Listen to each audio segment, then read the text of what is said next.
Hello everyone, my name is Rob, welcome to Kinetic Rugby League. In this video I'm going to be giving you my Super League Playoff Elimination Round tips and predictions. If you want to see how I got on last week, you can check the pinned comment down below.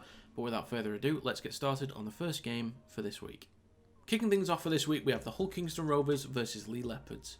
Starting with league position, Hull KR finished in 4th on the ladder, Leigh Leopards finished in 5th on the ladder.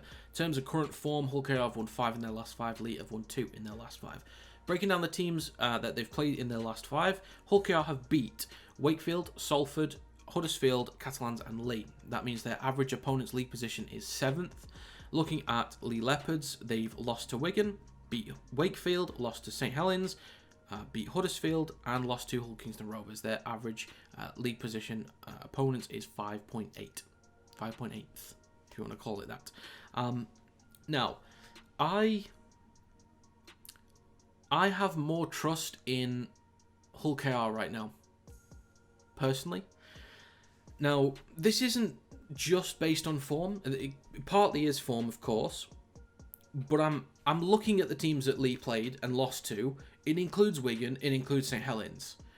I'm not panicking based on those. I'm not saying, wow, they lost to Wigan and Saints. How dare they? How could they possibly lose to two such awful teams? I'm not looking at it like that. That's not how I see it. But if you look at some of those other games, first of all, the loss against Hull KR, for one, that should not have happened.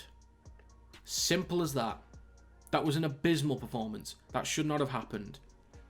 They beat Huddersfield, fair enough. I predicted them to win, I think. They lost to Saints. Good effort. But then, the win against Wakefield, I understand what was on the line for Wakefield. I understand fully what was on the line. And that gets a little bit extra out of you. But to have a lead and to kind of lose it and to struggle that much against last place is not a good sign. But then they put in a good effort against Wigan. Now, I do think that Leigh can absolutely compete in this game, but the trust that I have for Hull KR at the moment is too great. Because not only did they batter Leigh, then they played Catalans and won. Now, Catalans had kind of dipped in performance, but that still can be a questionable game. They played Huddersfield and won, as did Leigh Leopards, but Huddersfield can be a bit of a bogey team from time to time. They beat Salford, who have really been, they were fighting for a playoff spot. And then they beat Wakefield, who, were playing for some pride, but that didn't go too well. Now, I just trust Hull KR more at this time. I think what we've seen from them since Brad Schneider's come in, the performance that Sean Kenny-Dowell's put in throughout the season, Mikey Lewis has really stepped up. And I will admit, early on in the season, I think I labelled him a wind-up merchant because it was Jordan Abdul that was doing most of the kicking and controlling things. Mikey Lewis was just trying to wind people up and he wasn't actually producing much.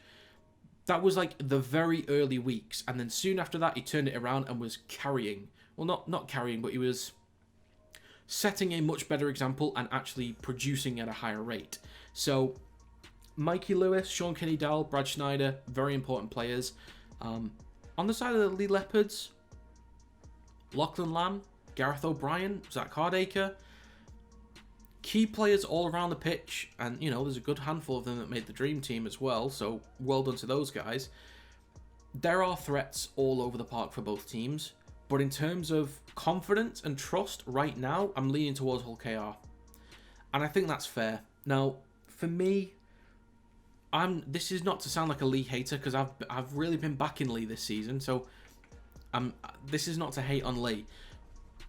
If I was a Leigh fan, as much as I'd be really happy with how things have gone, promoted and in their first season made playoffs and won the Challenge Cup, I still think as a Leigh fan, if I was one, there'd still be a slightly bitter taste to kind of crash out the way that things have gone at the moment, to kind of fall as hard as they have done, and to just kind of crash out first round of playoffs would be a little bit disappointing. Well, it of course would be disappointing, but it would be a little bit bitter because you've won the Challenge Cup and then you've just kind of fallen to pieces. A little bit like, I think it was Huddersfield last season. They were maybe 3rd or 4th. They were doing really well and then they just collapsed. They just got decimated. So I don't want that for Leigh, but right now I'm just not trusting it right now. But if Leigh won, I wouldn't be surprised. But I'm going to go with Hull Kingston Rovers 26, Leigh Leopards 18. Finally for this week, we have St Helens versus Warrington Wolves.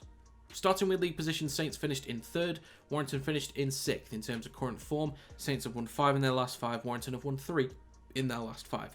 Looking at the opponents that they've played, St Helens have beat Hull FC, Warrington, Leigh, Wakefield and Castleford. That's an average league position of 8.8 as an opponent. And Warrington have won against Huddersfield, lost against Saints and Salford, and won against Castleford and Hull FC. That's an average league position opponent of 8th, so slightly stronger than what St Helens played.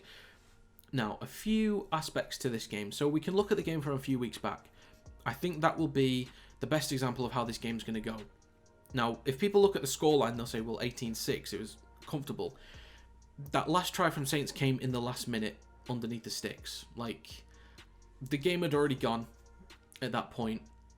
Paul Vaughan had committed a heinous crime against Sione Matautia, and yeah, we lost it right there. But throughout that game, there were a couple things on the side of Warrington.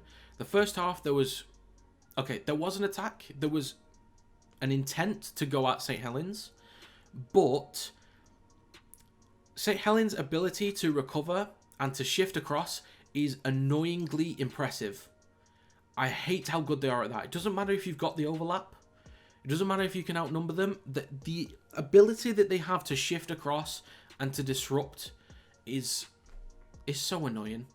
So Warrington were really trying to spread the ball, especially to the right-hand side a lot, getting into the hands of Drinkwater and to Dufty and to Wrench. You know, 2 pasty guys there in Dufty and Wrench, but Saints' ability to move across was so impressive. The kicking game from Warrington wasn't really there, but on the flip side of that, defensively, Warrington's goal line defense was really, really strong. Like, really strong. So that is something to focus on. St Helens' ability to control the game, I think most people will admit, Saints will control the game. They'll have the field position, they'll have the possession, they'll put Warrington under pressure. Warrington will be having a lot of drives from inside their own 10 a lot of the time, and their ability to get out of that will be insanely important. Now, if we cast back to the last game between Warrington and Saints, which was another home game for Warrington, when Warrington played in the retro kit, in the yellow one, one thing that Warrington have done quite well this season, which we kind of went away from, was spreading the ball early in the tackle count. Like, playing from our own half, taking risks. Because when we went at Saints, I'm a Warrington fan, by the way, if you didn't know. When we went at St Helens early on, we actually found gaps. We found opportunities, and a key example of that was the Matt Dufty try that we scored, where we spread it to, I think it was to Curry, then to Ratchford. He broke through. There was Drinkwater. I can't remember the specific order, but you remember that long-range try from Dufty. We spread the ball and nearly found ways to get through, and eventually we did. We did a couple times. So when Warrington spread the ball early and go at teams and take risks, a lot of the times it actually pays off quite well. But we'd gone away from it. So St Helens really need to look out for that. But Saints will control the game. They'll have the field position. They'll push Warrington back. Warrington, a couple times a few weeks ago, they did push Saints back.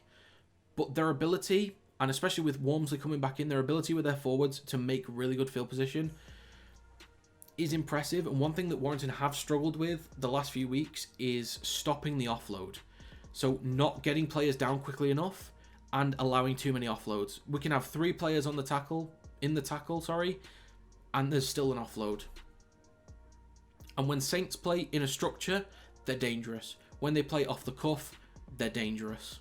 So the key thing here for St Helens is just making sure that their kicking game is consistent and just making sure that they're constantly pinning Warrington back, not giving them the opportunities to spread the ball.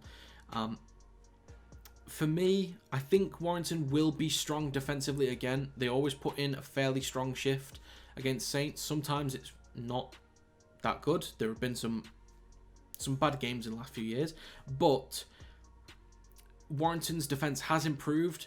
Another thing, though, I will say, because my prediction for this is fairly close, Another thing I will say is that now that Martin Gleeson is now essentially the head coach, it's not Gary Chambers anymore. Martin Gleeson is in control of everything. It's going to be a slightly different team, so Saints can't really look at the Darryl Powell version of Warrington. Like, they could take a look at a few things, maybe tackling technique, maybe those habits are still there.